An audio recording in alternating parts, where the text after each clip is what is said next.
We're wasting time. We're here to talk about Hayden Panettiere. Yes. And finally, Okay. we're going to talk about Heroes. I know. You have been waiting I really your whole life in some sense to talk about Heroes. I've been waiting since my senior year of college, at least, because that's when you and I lived together and we watched. Should we tell the really quick story about Heroes, our history with Heroes? Yes, I don't even know it. You say it. Oh, I think we've told it before, honestly, but we watched Buffy the Vampire Slayer together in college and loved it. Mm-hmm. And then once we finished Buffy, we were looking for another show to watch together and enjoy. And we started Heroes, and I just couldn't. It didn't do for me what Buffy the Vampire Slayer did.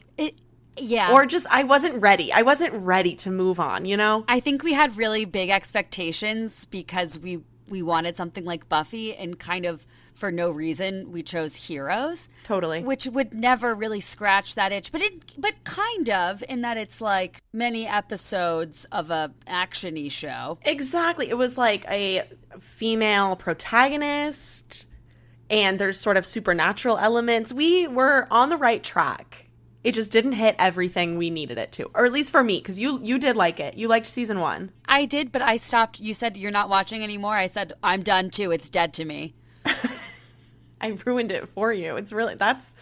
I'm sorry. No, but I actually did. On my rewatch, I did enjoy season 1, which is why the show, I think, is so disappointing, because it gets so bad so quickly. I had always heard with season 1, everybody loves season 1, and they're like, it should have just been one season.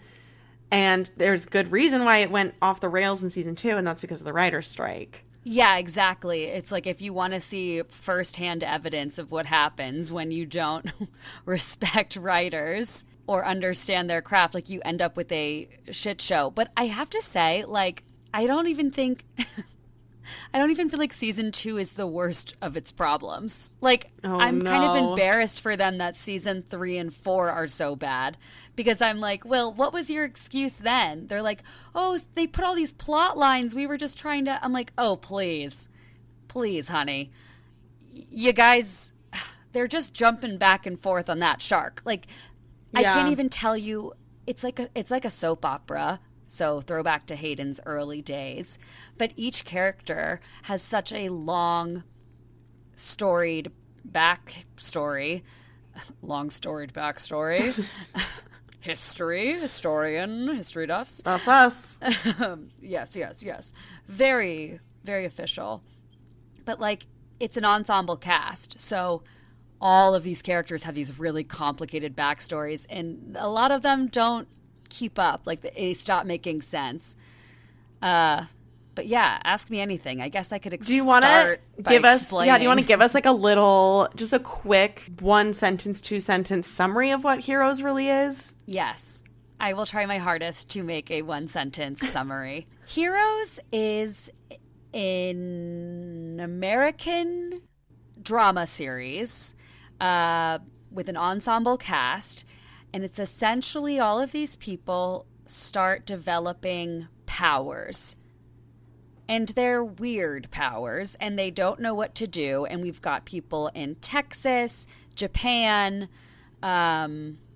Mexico, California. We have all of these people, New York, all over the world, India developing these superpowers, essentially. And the show is about them and their lives and how they're all interconnected, and they end up saving the world several times.